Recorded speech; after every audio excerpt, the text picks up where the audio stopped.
प्रवचन संपल्यानंतर पटकन त्यांनी प्रश्न विचारला, काय गिंडे साहेब, कधी तुमची कला आम्हाला दाखवणार?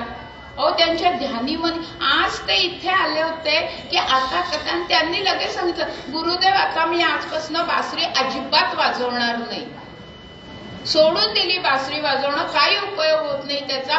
काही कार्यक्रम, खरं ते कायनेटिक इंजिनिअरिंग मध्ये नोकरीला पण होते, म्हणजे त्यांचा संसार त्याच्यावर नव्हता, पण एक इच्छा, जे कलाकार असतात ना त्यांना ते जाणवतं की आपल्याला करायला मिळालं नाही, त्याचं दुःख असतं.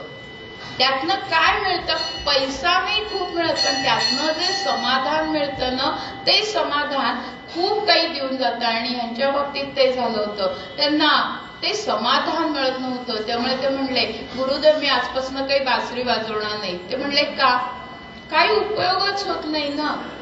तेव्हा गुरुदेवांनी सांगितलं की मी सांगतो म्हणून, माझ्या समाधानासाठी म्हणून आज तू बासरी वाजव.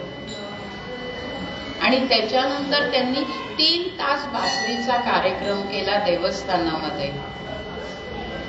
आणि नंतर आता तर ते अशी काहीतरी बासरी काढतायत. परवाच माझ्या कानावर आलं की पेटी किंवा ह्या तबल्याची वगैरे साथ खूप कमी लागणारे सगळे स्वर ते त्या बासरीतनं काढणारे.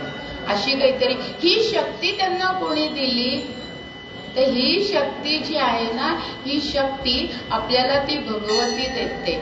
जरी गुरुदेव म्हटलं तरी गुरुदेवांना प्रेरणा कोण देतं? गुरुदेवांच्याकडे, म्हणजे नगरच्या रामकृष्ण क्षीरसागर स्वामींकडे तर भगवती अंबा, गुरु दत्तात्रेय आणि आमच्या सगळ्यांचा लाडका पांडुरंग मुक्कामाला आहेत बरं. असे हे नगरचे रामकृष्ण क्षीरसागर स्वामी ते आम्हाला प्रत्येक वेळेला ही शक्ती देत असतात. मध्ये मी आपल्याला यांचं डॉक्टर नीतू मांडकेंचं सुद्धा उदाहरण सांगितलं होतं. ही शक्ती कुठनं येते? तर ही शक्ती, हिला जेव्हा आम्ही देवता म्हणून पुजतो ना, त्यावेळेला ती शक्ती आमच्या मागे आईसारखी उभी राहते. आणि हे सांगताना पहिल्या चरणामध्ये आपल्याला अनंत बुवा सांगतायत की जन हो शक्ती ही देवता. पुढं ते म्हणतायत, द्विविधा झाली अंतर्बाह्या एक परितत्वता.